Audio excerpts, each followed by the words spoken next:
নির্বাচনে ৩২ আসনের প্রার্থীদের কারচুপি করে হারিয়ে দেওয়ার অভিযোগ এনে ভোট পুনর্গণনার দাবি জানিয়েছে জামায়াতে ইসলামীর নেতৃত্বাধীন ১১ দলীয় জোট। রোববার দুপুরে নির্বাচন কমিশনের সঙ্গে দেখা করে তারা এই দাবি জানান। বৈঠক শেষে সাংবাদিকদের এই কথা জানান জামায়াতের সহকারী সেক্রেটারি জেনারেল ও জোটের মুখপাত্র হামিদুর রহমান আজাদ। তিনি জানান যে নির্বাচনের পর জামায়াত নেতৃত্বাধীন ১১ দলের নেতাকর্মীদের বাড়িঘরে হামলা হয়েছে।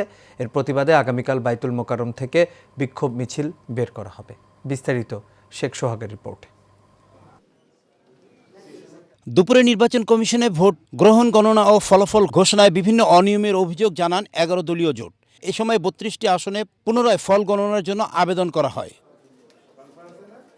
কমিশনের সাথে বৈঠক শেষে গণমাধ্যমকে হামিদুর রহমান জানান, ইসি কোনো পদক্ষেপ না নিলে আইনি পদক্ষেপে যাবেন জোট। আইনি প্রসেসগুলো আমরা অনুসরণ করব। ৩২-এর বাইরেও আমাদের কাছে এভিডেন্স সাফিসিয়েন্ট আমাদের হাতে আসতেছে। সেই জন্য ব্যবধানের বাইরেও বড় ব্যবধান হারানো যদি এখানে এভিডেন্স পাওয়া যায়, সেক্ষেত্রে আমরা আইনের আশ্রয় নেব। ভোট গণনার ক্ষেত্রে কোথাও কোথাও এজেন্টদের ফোর্স করে বের করে দেওয়া হয়েছে, আবার যারা ছিলেন তাদের নিষ্ক্রিয় রাখা হয়েছে বলে জানিয়েছেন তিনি। ভোট গণনার ক্ষেত্রে কোথাও কোথাও এজেন্টকে ফোর্স করে বের করা হয়েছে, আবার যারা ছিলেন নিষ্ক্রিয় করা হয়েছে। কমপ্লেন দিলে হুমকি দেওয়া হয়েছে, এ ধরনের কমপ্লেনও আছে।